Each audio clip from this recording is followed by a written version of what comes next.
নির্বাচন কমিশন সংস্কারের জন্য সবচেয়ে জোর দিবেন কোন বিষয়গুলোতে? নির্বাচনের মাধ্যমে যদি জনগণের সম্মতির শাসন প্রতিষ্ঠিত না হয় তাহলে কিন্তু সবই পণ্ডশ্রম। সুশাসন প্রতিষ্ঠিত হবে না, আর আমাদের অন্যান্য যে সকল সংস্কার করা হচ্ছে সেগুলো টিকে থাকবে না। নির্বাচন কমিশনের অধীনে নিবন্ধিত রাজনৈতিক দলের অঙ্গ সহযোগী সংগঠন থাকবে না, শুধু ছাত্র সংগঠন নয়, শিক্ষক সংগঠনও। তারা যে নির্বাচন করেছে এটা আমাদের গণতান্ত্রিক ব্যবস্থাকে ধ্বংস করেছে, নির্বাচনী ব্যবস্থাকে ধ্বংস করেছে। নির্বাচনের লক্ষ্য হলো গণতান্ত্রিক ব্যবস্থাকে সুসংগত করা, তো তারা তো সংবিধান লঙ্ঘন করেছে। এই যে নির্বাচনী আইন ভঙ্গ করার জন্য আরপিওর ৭৩ ধারার থেকে অনেকগুলো ধারা আছে, এগুলো নির্বাচনী অপরাধ। তো এরা অনেক নির্বাচনী অপরাধ করেছে। অপরাধীদের সাম্রাজ্যে আমরা বিচরণ করছি দুর্ভাগ্যবশত। আসসালামু আলাইকুম, সবাইকে স্বাগত জানিয়ে শুরু করছি বাংলা ভিশনের নিয়মিত অনুষ্ঠান দেশের কথা। আপনাদের সাথে আছে আমি সুজন মাহমুদ। আজ আমাদের সাথে আলোচনার জন্য স্টুডিওতে এসে হাজির হয়েছেন সুশাসনের জন্য নাগরিক সুজন, এই সুজন সম্পাদক জনাব বদিউল আলম মজুমদার। জনাব বদিউল আলম মজুমদার, আপনাকে আমাদের স্টুডিওতে স্বাগত। অনেক ধন্যবাদ। আমরা দেখলাম এই অন্তর্বর্তীকালীন সরকারের প্রধান উপদেষ্টা তার ১ মাস পূর্তির বক্তৃতায় একটা রাষ্ট্রকে একটা বলা চলে অভূতপূর্ব একটা বিষয় উপহার দিয়েছেন। ৬ জন বিশিষ্ট নাগরিককে দিয়ে ৬টা কমিশন গঠন করেছেন, রাষ্ট্র সংস্কারের ঘোষণা দিয়েছেন। তাদের মধ্যে আপনি একজন দায়িত্ব পেয়েছেন নির্বাচন কমিশন সংস্কারের জন্য। আমি সম্মানিত বোধ করছি। এই বিষয়টা নিয়ে আমরা শুরু করছি যে আপনি তো সবসময় নির্বাচন কমিশন সংস্কার বা আমাদের নির্বাচন পদ্ধতি সবকিছু নিয়ে মানে এতদিন ধরে কথা বলে আসছেন। সেই নির্বাচন কমিশন সংস্কারের দায়িত্ব আপনি পেয়েছেন, কেমন লাগছে এবং এটাকে আপনি কিভাবে আপনার কাজটা শুরু করছেন? আমি বহুদিন থেকে আপনি যেটা বলেছেন নির্বাচন, নির্বাচনী ব্যবস্থা সংস্কার, মানুষের ভোটাধিকার, এই নিয়ে সোচ্চার ভূমিকা পালন করেছি। আমার সাধ্যমতো লেখালেখি করেছি এবং বিভিন্ন প্রস্তাব উত্থাপন করেছি। তো আমাকে এই দায়িত্ব দিয়েছে আমি আমাদের প্রধান উপদেষ্টা, আমি সম্মানিত বোধ করছি। আমি মনে করি এটা একটা অপূর্ব সুযোগ। আমার যেটুকু সামান্য অভিজ্ঞতা আছে, যেটুকু সামান্য আমার জ্ঞান আছে ব্যাপারে, সেটা কাজে লাগিয়ে আমাদের নির্বাচন ব্যবস্থাকে পরিচালিত করা, আমাদের সুষ্ঠু নির্বাচন নিশ্চিত করা এবং এর মাধ্যমে আমাদের গণতান্ত্রিক ব্যবস্থাকে কার্যকর করার ব্যাপারে সামান্যতম ভূমিকা রাখার সুযোগ হবে। তো আমি এটা একটা অপূর্ব সুযোগ বলে মনে করি। আর এছাড়া শুধু আমি নই, আমার সাথে আরও হাজার হাজার মানুষের সাথে যুক্ত আমাদের একটা বিরাট স্বেচ্ছাপ্রতি বাহিনী আছে।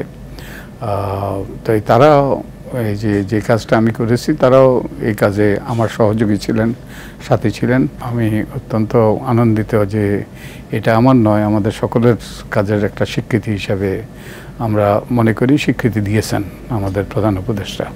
এতদিন ধরে যে সংস্কারের কথা বলে আসছিলেন, এখন সেই সংস্কারের দায়িত্ব আপনার উপর, যেহেতু আপনি এটাকে কিভাবে সংস্কার করবেন বা কোন দিকগুলো দিয়ে সবার আগে শুরু করবেন? এখন আমাদের যে দায়িত্ব দেওয়া হয়েছে, আমরা এটা এখনো এই যে আনুষ্ঠানিক রূপ লাভ করেনি। এখনো যে একটা প্রজ্ঞাপন জারি হবে, নিশ্চয়ই প্রজ্ঞাপনের মাধ্যমে আমাদের কর্মপরিধি নির্ধারিত হবে এবং আরও কিছু আনুষঙ্গিক বিষয় সুস্পষ্ট করা হবে, সেটা এখনো জারি হয়নি। তো আমরা যতটুকু জেনেছি আমাদের প্রধান উপদেষ্টার বক্তব্য থেকে, সেটা হলো আমাদের 3 মাস সময় থাকবে। আমাদের অক্টোবরের 1 তারিখ থেকে কাজ শুরু করতে হবে এবং যে এই কমিশনের কারা সদস্য হবে সেটা নির্ধারিত হবে পরবর্তীতে, এখনো নির্ধারিত হয়নি। তো এইগুলোর অপেক্ষা আছি এবং এগুলো সুস্পষ্ট হলে আমরা কাজ শুরু করব। তবে কাজ আনুষ্ঠানিকভাবে তখন শুরু হলেও কাজ এখনও বন্ধ নাই, কারণ এই কাজটা আমরা স্মরণের স্বপনে আমরা করে আসছি। তো এই কাজটা অব্যাহত ছিল, আছে এবং থাকবে, কারণ এটা গুরুত্বপূর্ণ।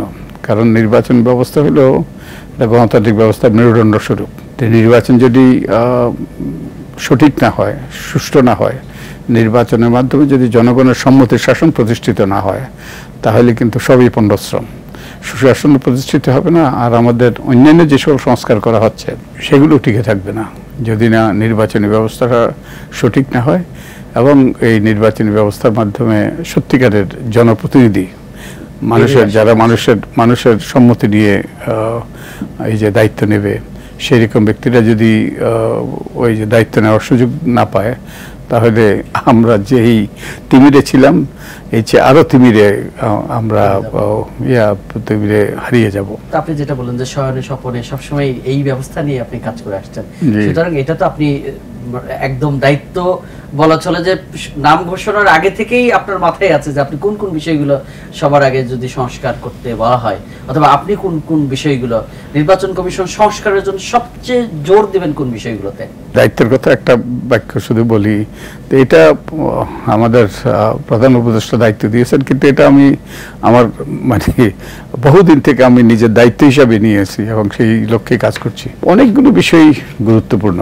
প্রথম তো গুরুত্বপূর্ণ আমাদের নির্বাচন কমিশন, সঠিক নির্বাচন কমিশন গঠন করা, নিরপেক্ষ ব্যক্তিদেরকে নিয়ে এবং সাহসী ব্যক্তিদেরকে নিয়ে, যাদের মধ্যে সততা আছে সেই রকম একদল ব্যক্তিকে নির্বাচন কমিশনে নিয়োগ দেওয়া। তো এইটা তো আমরা নিয়োগ দেব না, কিন্তু যে নিয়োগ দেওয়ার জন্য একটা আইন আছে, 2022 সালে একটা আইন করেছে প্রধান নির্বাচন কমিশনার এবং অন্যান্য নির্বাচন কমিশনার নিয়োগ আইন।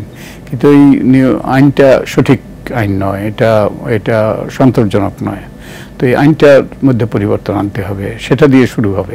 এরপরে আরো অনেকগুলো বিষয় আছে, যেমন হলফনামা দিতে হয় প্রত্যেক প্রার্থীকে তাদের মনোনয়নপত্রের সাথে, কিন্তু এই হলফনামার যেই ছকটা এটাও গ্রহণযোগ্য নয়, এটা মান্ধাতার আমলের হয়ে গিয়েছে, এটার যুগোপযোগী করা দরকার। তো এটাও আমাদের সংস্কার করতে হবে, পরিবর্তন করতে হবে। আর এছাড়াও আরো কতগুলো সুস্পষ্ট আইন আছে, যেমন নির্বাচন কমিশন সচিবালয় আইন, এটা তো আমরা খতিয়ে দেখব এটাতে কোনো পরিবর্তন আনা যায় কিনা।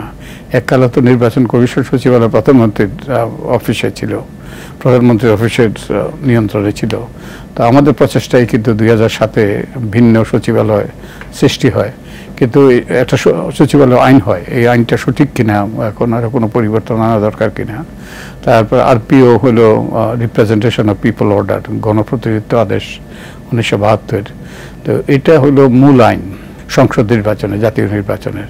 তো এই আইনটাতে কিছু কিছু পরিবর্তন লাগবে।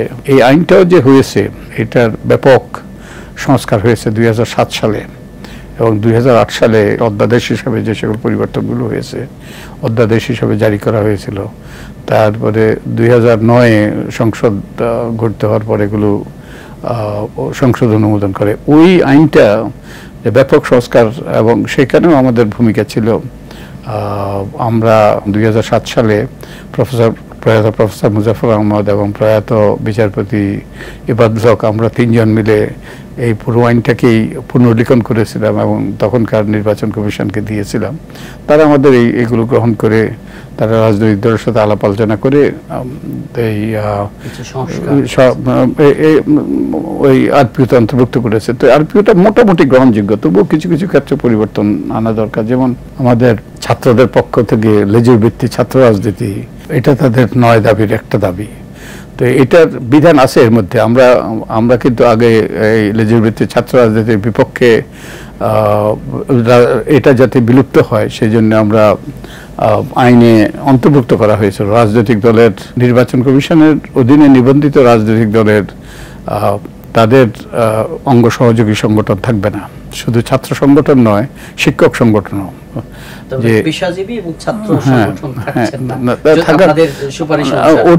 ওটা আইনে আছে, এর মধ্যে আইনে আছে, কিন্তু আইনে যেভাবে আসে ভাষাটা সঠিকভাবে নয়। তো রাজনৈতিক দলগুলো খেলা খেলে, রাজনৈতিক দলগুলো যেটা করেছে ওই যে তাদের ইয়ের থেকে আইনের ভাষাটা হলেও নিবন্ধিত রাজনৈতিক দলের গঠনতন্ত্রে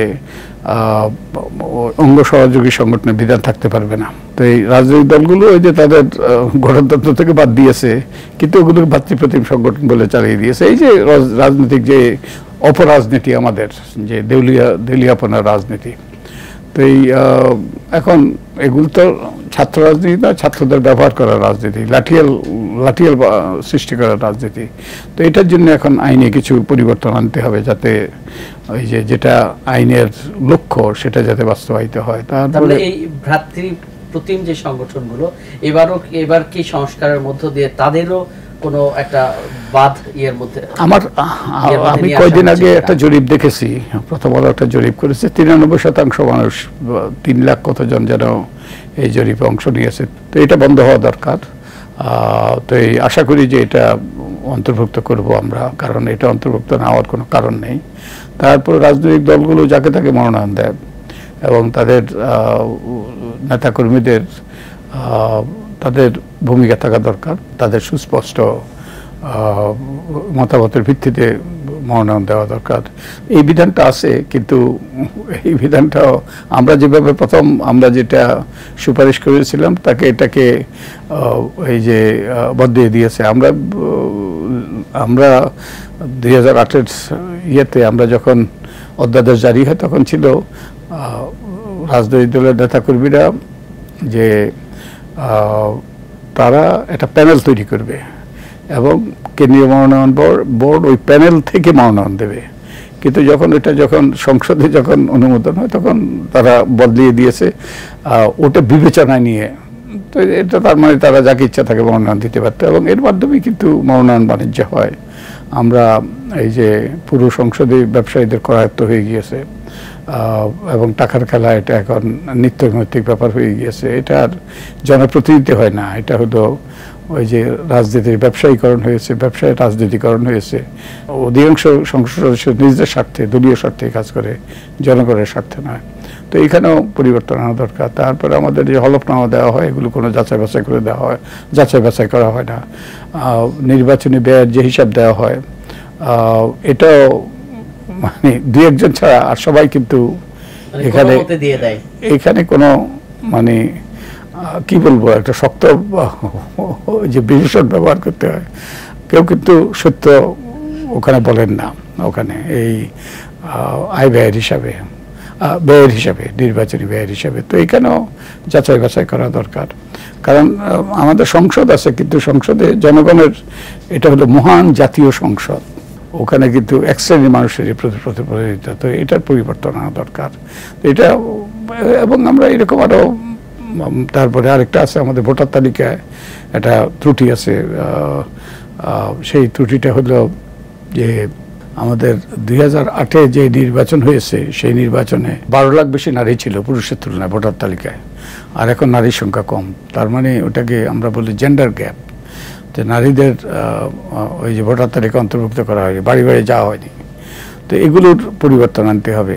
তার মানে ভোটার তালিকা করার সময় সঠিকভাবে এটা করা হয়নি, গত 3টে নির্বাচন কমিশনে ছিল দুর্ভাগ্যবশত যে পক্ষপাত দুষ্ট, তারা দলীয় স্বার্থে কাজ করেছে দুর্ভাগ্যবশত। তো এই তার মাসুল আমরা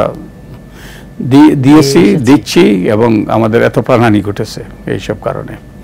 তো এটাও ঠিক করতে হবে। আর আমাদের স্থানীয় সরকারের নির্বাচন পদ্ধতিতে কিছু পরিবর্তন আনতে হবে, যে এখন দলীয় ভিত্তিতে নির্বাচন হবে কিনা।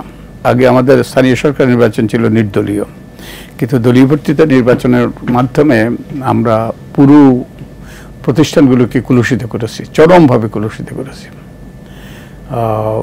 ওই টাকার খেলা ছাড়া যেমন জেলা পরিষদ নির্বাচন, এখানে অল্প কিছু নির্বাচক মণ্ডলী, যার ফলে প্রত্যেককেই, 2-1 জন হয়তো ব্যতিক্রম আছে, প্রত্যেকেই টাকা দেওয়া হয়, প্রত্যেককেই টাকা নেওয়া হয় প্রত্যেক প্রার্থীর থেকে। তো এইটা তো কোনো ওই যে নির্বাচনী ব্যবস্থাই না, এটা তো কোনো নির্বাচন হইল না, এটা তো কোনো নির্বাচন হইল না। আর নির্বাচন হলো একটা জনসেবা, যে সার্ভিস। তো এটা তো সার্ভিস হলো না, এটা তারা ওই যে একটা পদ পদবি কিনে নিল এবং পদ পদবি ব্যবহার করে তারা বিভিন্ন রকম সুযোগ সুবিধা নিল। তার মানে এবার তো আপনারা স্বাধীনভাবে আপনাদের এই কমিশনটাকে গোছানোর সুযোগ পাচ্ছেন। জি, আমি আরেকটা কমিশনেও কাজ করেছিলাম 2007-এ, স্থানীয় সরকার ব্যবস্থাকে সংস্কার করার জন্য ডক্টর শওকত আলীর নেতৃত্বে। তো তখন আমরা স্বাধীনভাবে কাজ করেছিলাম, কিন্তু দুর্ভাগ্যবশত আমাদের প্রস্তাবগুলো রাখা হয়নি। এবার কি এই ধরনের কোনো আশঙ্কা করছেন শুধুমাত্র প্রস্তাবগুলোই করবেন, নাকি না বাস্তবায়নও আপনাদের ভূমিকা থাকবে? বাস্তবায়নে আমাদের ভূমিকা থাকবে না। বাস্তবায়ন এটা আমাদের পরামর্শ দেওয়া, আমাদের সুপারিশ করা।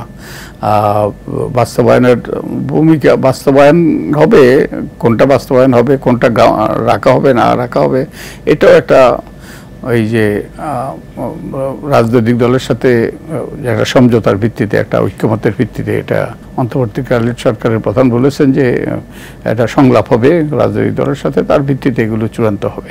তো বাস্তবায়নের দায়িত্ব আমাদের নয়। আর সবচেয়ে বড় কথা, ওটা কিন্তু গুরুত্বপূর্ণ।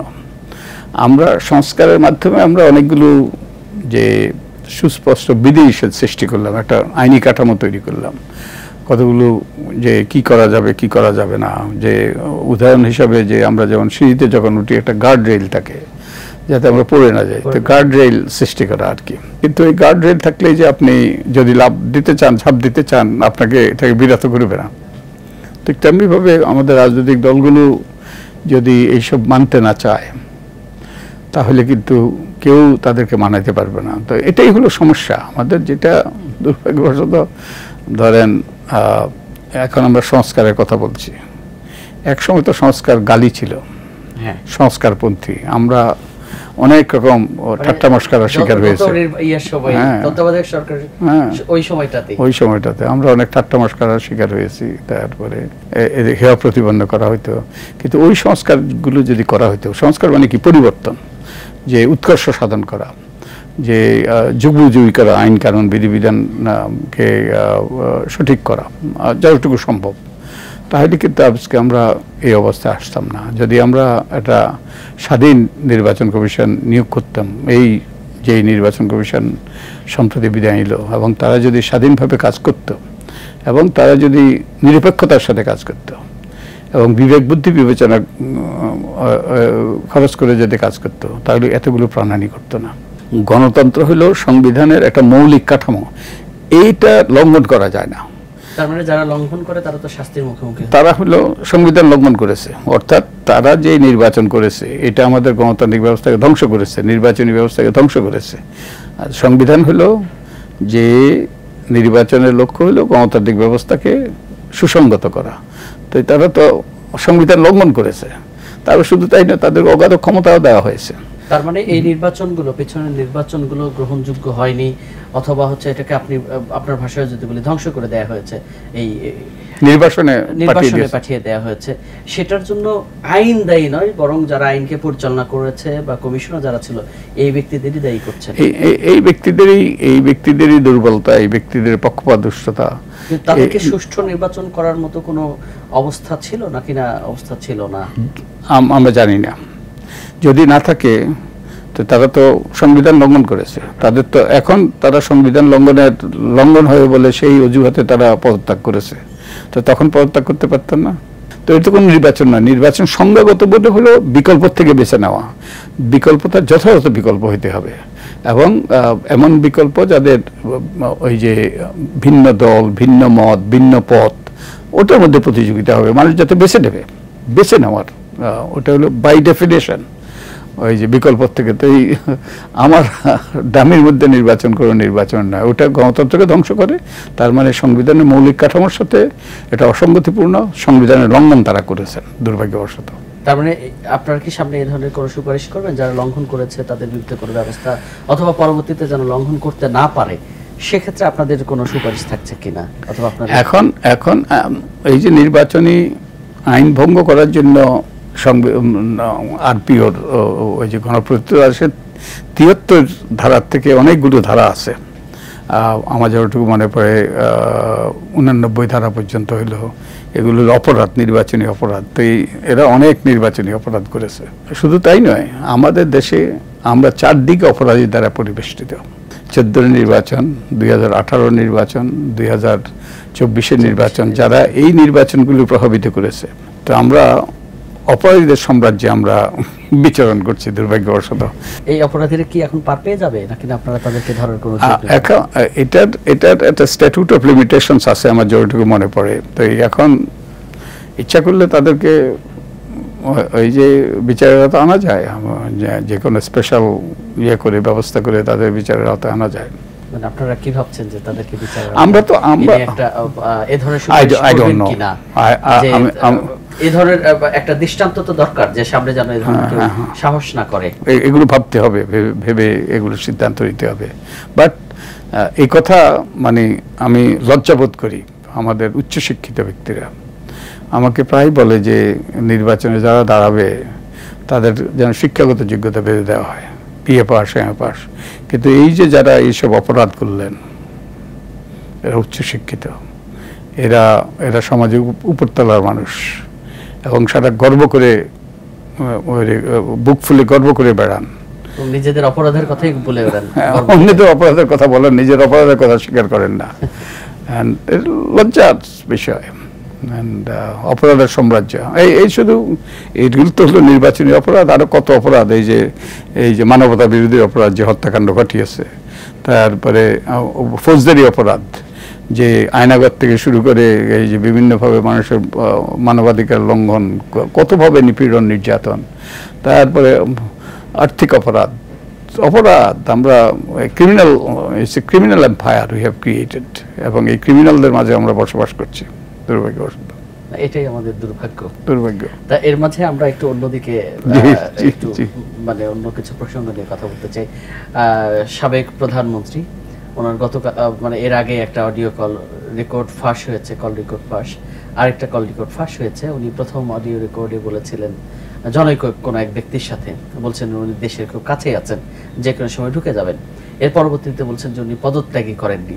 এই বিষয়গুলো নিয়ে আপনার আসলে আমি জানি না এগুলো সঠিকতা।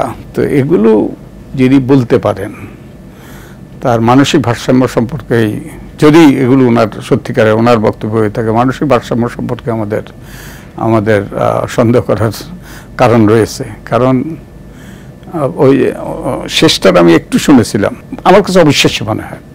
তা আমি শেষটাতে কি বলেছেন, তিনি বলেছেন যে তিনি পদত্যাগ করেন, এবং আমাদের প্রধান উপদেষ্টা প্রফেসর ইউনূস, তিনি মানুষ খুন করে তিনি ক্ষমতায় অধিষ্ঠিত হয়েছেন। যে আমরা কি সবাই অন্ধ? আমরা দৃষ্টিশক্তি হারিয়ে ফেলেছি? আমাদের সকল ওই যে ইন্দ্রিয় কি কোনো কাজ করে না?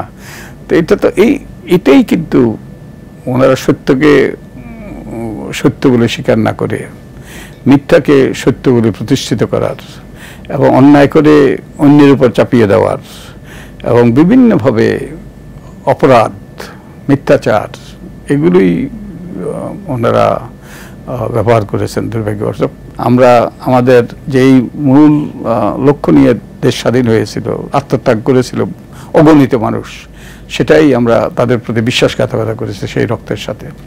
তারপরে আমাদের 90-এর গণ আন্দোলন, সেখানেও 3 জোটের রূপরেখা, যে সব কিছু পরিবর্তন করে ফেলবে, একটা নতুন দিনের সূচনা হবে, সেটাও ব্যর্থ হয়েছে। তো এবারও যদি ব্যর্থ হয়, এবং আমাদের এই রাজনীতিবিদদের যদি এইরকম মানসিকতা হয়, এটা কিন্তু ফলবতী হবে না।